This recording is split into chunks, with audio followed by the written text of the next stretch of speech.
A beautiful day to you, and thank you for joining me on another episode of the Women Series program where we capture developments and stories that impact women. I am Ayomide Oguntoye. Now, today we want to look at the importance of leadership excellence as it concerns entrepreneurs and how growth as a framework can help us scale as businesswomen. Now, according to a report by PwC, women account for 41% ownership of micro businesses in Nigeria, with about 23 million female entrepreneurs operating within the segments. That's quite huge. Now, the strong entrepreneurial spirit of women, no doubt, makes us a major force in the contribution of the micro business sector to Nigeria's GDP. Again, 90% of Nigeria's retail market transactions, according to this same report, are estimated to worth about $100 billion, out of which the food and consumer goods retail market alone accounts for an estimated over $40 billion. That's huge, right? And it can even get better when we take our entrepreneurship to the next level.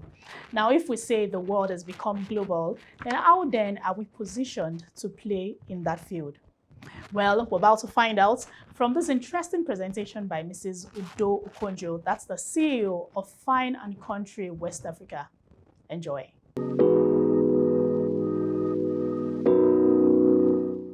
I'm truly delighted to have been given this opportunity to speak with you and share from my experience as a Nigerian entrepreneur.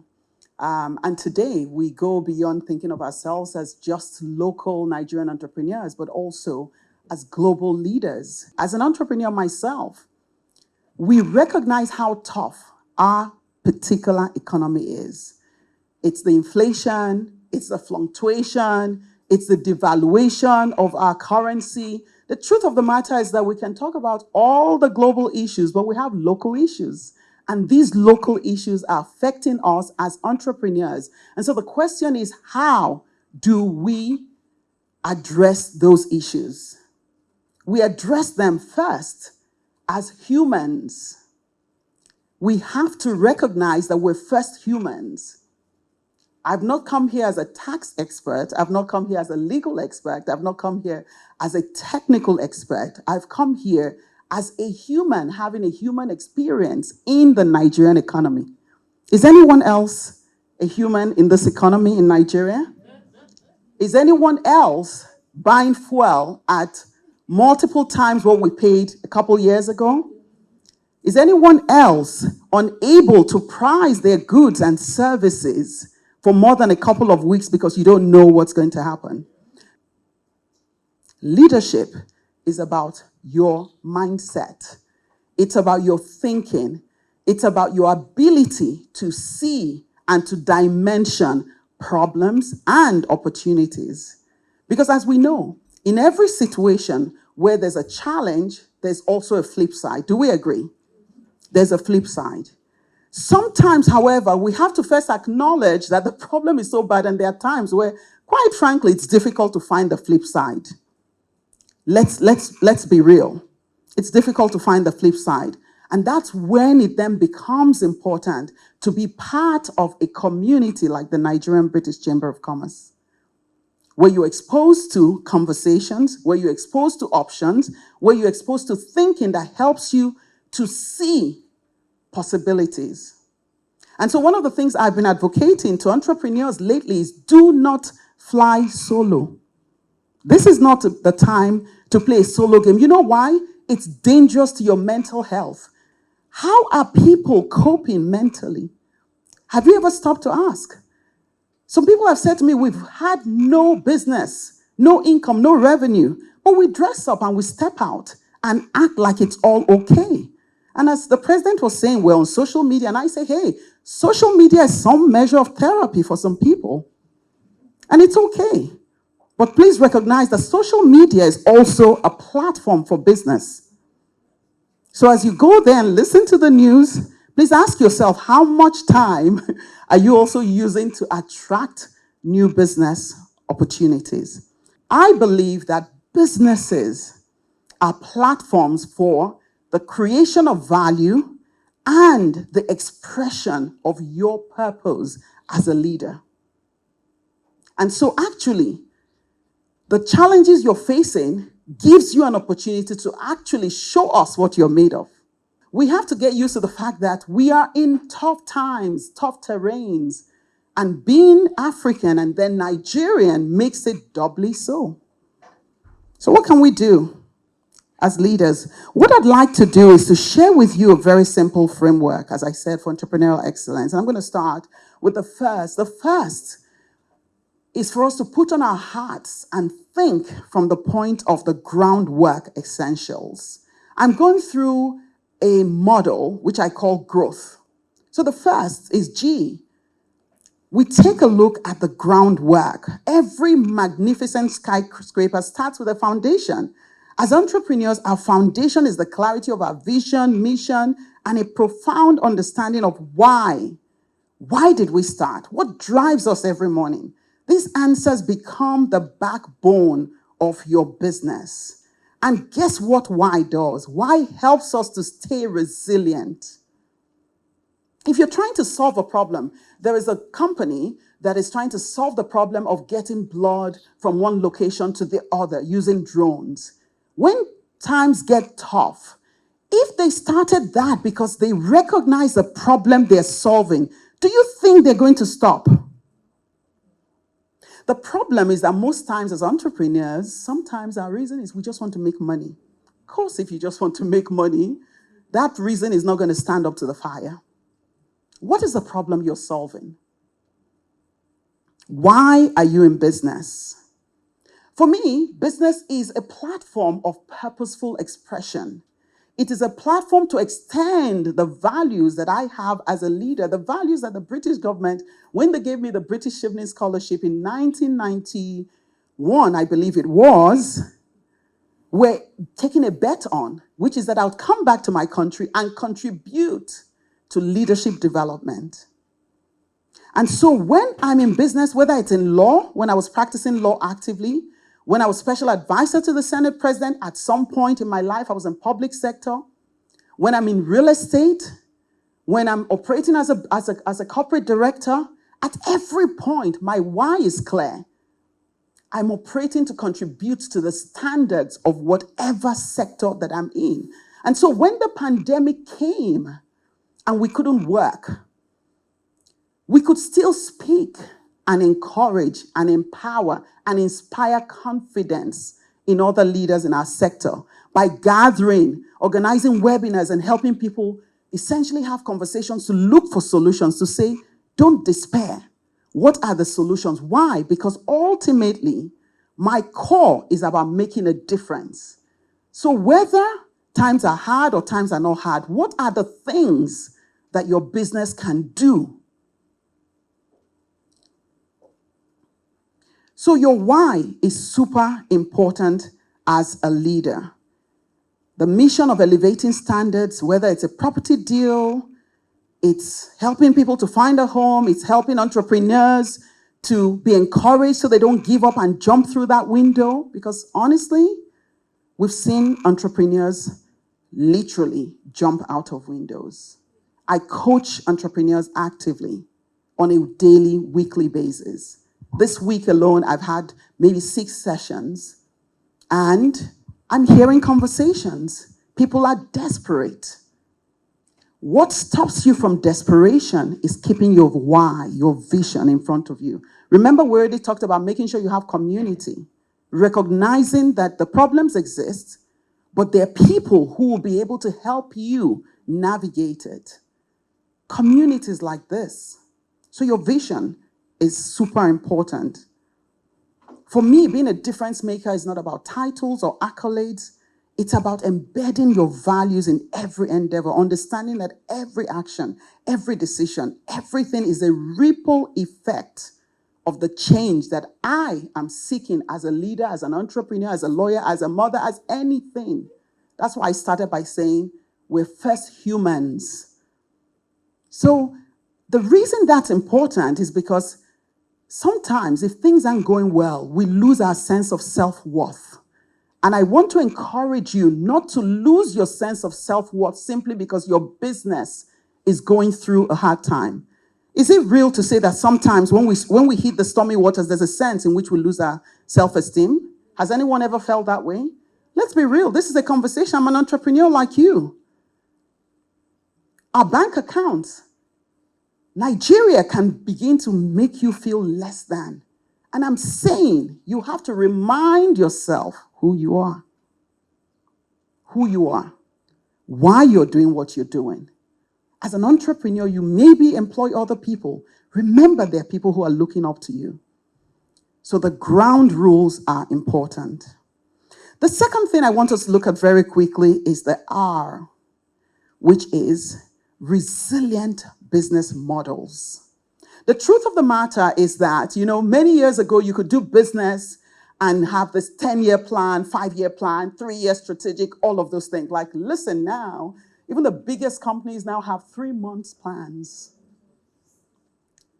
So resilience is about reimagining that box. I mean, they used to say, get out of the box. We're saying there's no box. You need to determine the parameters and the boundaries. Like, you need to expand your mind. You need to stop saying, this is what I'm trying to do. No, what you're trying to do, is it relevant in today's context? The target market that you were looking at, the location you're looking at, the product that you were looking at, the size of team that you were looking at. How do you make money? Has that changed?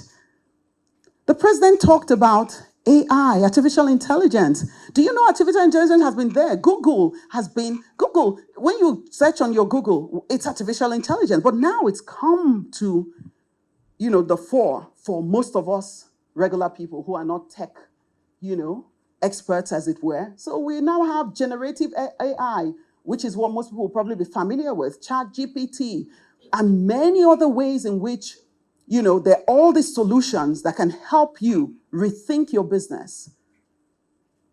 And so the question is, how do you need to rethink your business, reimagine your business model? Innovation is not just a buzzword, it's a way of staying ahead, pivoting when the market demands, and ensuring that our businesses survive and thrive. In the past, if we used to show people, properties, they would just call and you say, oh, I want to see a property. Well, guess what? Once the pandemic hit, no, we're not just going to show you properties. You're going to fill a form. We're going to make an assessment. And based on that assessment, we can send you a link with some shortlist. So you're using technology that already existed, that was always there. But now you're more, aware. And then you stop wasting time. Then you also look and say, all these reports I've been doing for free, can I curate them and convert them into now a digital, a knowledge product that people pay 50,000 naira, 100,000 naira, and it's there on your website? Is anyone getting the... So you're looking at low-hanging fruit, your bread and butter, and then you have your long-term. Listen, we are in the luxury real estate space. And those transactions take a while. We also do commercial properties. They take a while. And so if you're in a business where your time, your gestation period for transactions is really long, you have to put yourself and say, hey, wait a minute, I've got to pay my staff. So where's your low-hanging fruit? Where are your quick wins? In times of crisis, your creativity needs to kick in. So think about it in relation to your own business. What are we talking about? We're talking about leadership. Leadership is about thinking. Leadership is about dimensioning what? Opportunities and angles. So the R is for resilient business models. Think about how to build your business and keep on adapting your business in a way that suits. We say, oh, we only do luxury. Well, guess what? If you want to buy a property in Lekki, we'll organize it for you. In Ghana, we'll organize it for you. It's called looking at where the opportunities. We got into commercial real estate at the time, even though our global office focuses mainly on residential, because the opportunities were there. And in the last 4 years, that's actually what it became, almost 40-something% of our business. What if we said, oh, we're residential experts? Is this helping anyone? The third one, and I need to begin to wrap this up, is O in growth represents outstanding offerings. I can just say offerings, but I want to say outstanding. And I want you to cross out outstanding and put optimized offerings. In a market like ours in Nigeria, how do you stand out? How do you ensure that you have exceptional products that are market fit and that have a crystal clear value proposition? We have to look at our solutions. And let me tell you one of the things I say to the entrepreneurs that I work with. Mediocrity is the biggest opportunity in Nigeria. Just by optimizing away from mediocrity, you have an optimal opportunity. Does anyone get that? Whether you're in fashion, you're in agric, you're in retail, you're in medicine, you're in law, the standards are abysmally low. They've gotten even lower. We know what our education system is. Entrepreneurs are change makers, solution bearers. So if you think from that point of view, honestly, we should be excited. Yes, times are hard.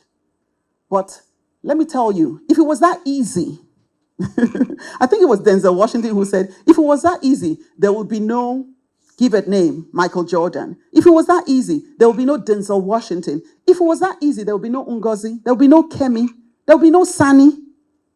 Think of Kemi, Ngozi, Sani as people at the top of their games. Put your name there. If it was that easy, there would be no you. Assuming that your business is an excellent business because you're putting on your thinking cap and saying, my products, how do I optimize it so that the standards are so clearly differentiated from the low standards that exist in my country, in my economy, in my circle, that I stand out? And then how do I look at these offerings to make sure that they're solving real problems, not the imagined one in your beautiful business plan?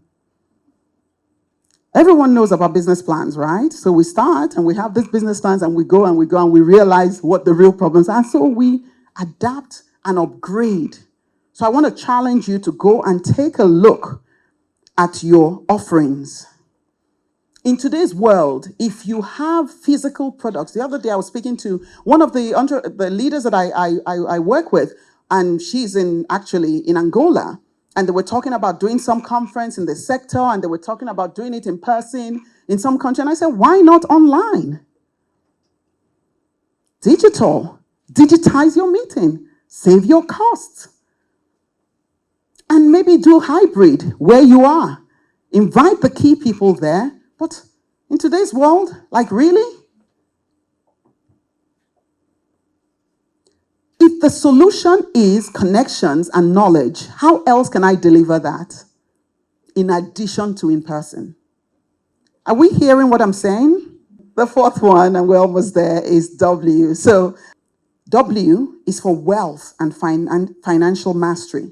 The lifeblood of any enterprise. You see, the challenge, of course, in tough times like this is that we are tempted to sweep our finances under the carpet because, honestly, it's very stressful when you look at your finances. Okay? But don't do that because guess what? There are actually things you can do to prioritize your finances to make sure that you're actually building wealth. I can't tell you the number of entrepreneurs that we speak to, and we find that actually when you ask them, one, how do they make money? What are their margins? What are your highest yielding products, services? It's not that obvious. How are you going to create wealth? Yes, entrepreneurship is about creating value, it's about solving problems, but it's also about creating wealth. We know that, don't we? So it's important that we understand where our streams are. Do you know that your business has multiple streams of revenues? How many have you explored? When we say multiple streams of revenue, it doesn't mean you should be running all over. People say, oh, what's the word? A serial entrepreneur. And I said, serial entrepreneur, no wonder you're average. First, master something. Within what you have, master it. Understand the multiple streams within what you have. Rather than running all over the place, you're going to have mediocrity all over the place. Master something. And so your finances of your business is super important to know your golden chicken, goose, or whatever it is. You must understand it, and your eyes as a leader must be on it. must be on it. You must be clear where it comes from and how it comes. So wealth is super important. This is the time to relook at your interest rate. If you have interest rates, this is the time to make sure that you don't have the room to be financially illiterate. You can't say, oh, my accountant. You must know what your accountant knows. You must know. You must know your big level figures, your top level financial, picture, like an overview, like a helicopter view of it. You must understand it. Your top line, your bottom line, you must understand it. If this changes, what happens? You must understand that. I studied law. I got a woeful P7 in maths in my GCSE. And when I saw my score, I was really excited because that was for me a pass. I was on my way to a very fantastic F9, but I got a P7. In law school, even though I was the best graduating female law student, the only area where I still had the same weakness was in solicitors accounting. But I got people to help me and teach me, and I learned it, and I was able to get enough of a score that I was still a top student. Now, fast forward to being a business leader, fast forward to being an entrepreneur. Hello, people say, but you don't know figures. No, I know my business figures. I don't know figures, I don't know maths, but I must know my business. I must understand transformational leadership and team dynamics. No entrepreneur is an island, okay? Behind every successful venture is a team that shares your vision. We have to be building with a high-performing stakeholder team, starting with our team members, our employees, thinking about our clients. How do we serve them in this economy? This is the time to make sure you're checking in on your clients before they port to your competitors. That's part of transformational leadership. It's important for you to be thinking that your clients are stakeholders of your business. What are they thinking? What's happening with them? How are they doing? Don't just be interested in the transaction. Be interested in also the transformational aspect of your relationship with them. And that's you putting yourself in their shoes to think, what is the best way in which I can serve them? Same thing for all your stakeholders. Your bankers are your stakeholders. I hope you know that. Who are all your stakeholders? You have advisors. One of the things that small businesses don't do enough is that we don't have advisors. Think of yourself like a big business. Do you have a corporate board? Even if it's an informal one, call it a board of advisors. It could be 3 of your friends who have the competence. Because in today's world, do not fly solo. It will affect your mental health because you get into your head. And when you start dealing with the challenges, you will think that your problems are bigger and you're the only one with problems. But when you have other people, they will show you other perspectives and they will question you, challenge you, and you come up better. So T for me is about transformational leadership and team dynamics. Make sure you expand your stakeholder base. The final, principle that I want to leave you with is the H. H is for holistic growth strategies. Growth isn't just about numbers.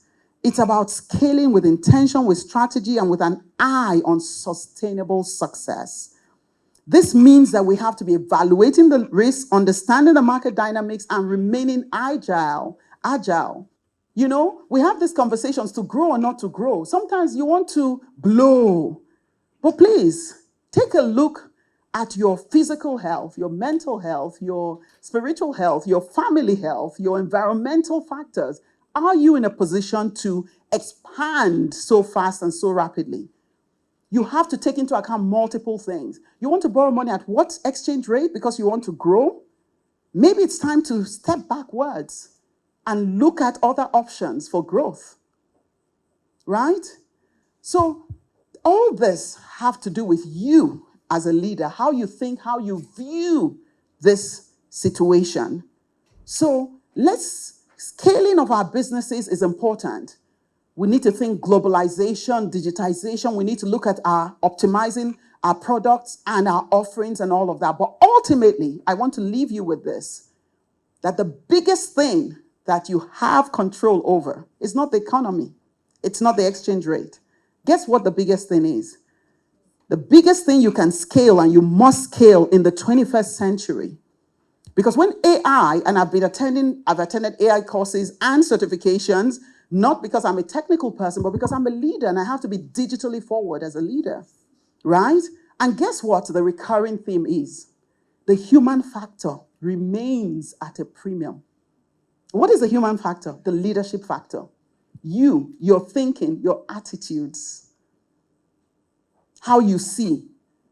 On Instagram, they put POV and they put all this video of shaky shaky and all that stuff.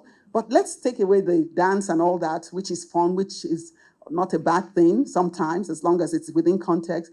Point of view. As humans, yes, AI has point of view, but there's going to be a premium placed on humanity. Go figure. It's as ancient as times. So the human should not be threatened if the human is upgrading and scaling themselves. So if you want the formula for sustainable success, if you take nothing else from what I've shared today, I want you to know that you, Y plus O plus U, you are the ultimate factor for sustainable success.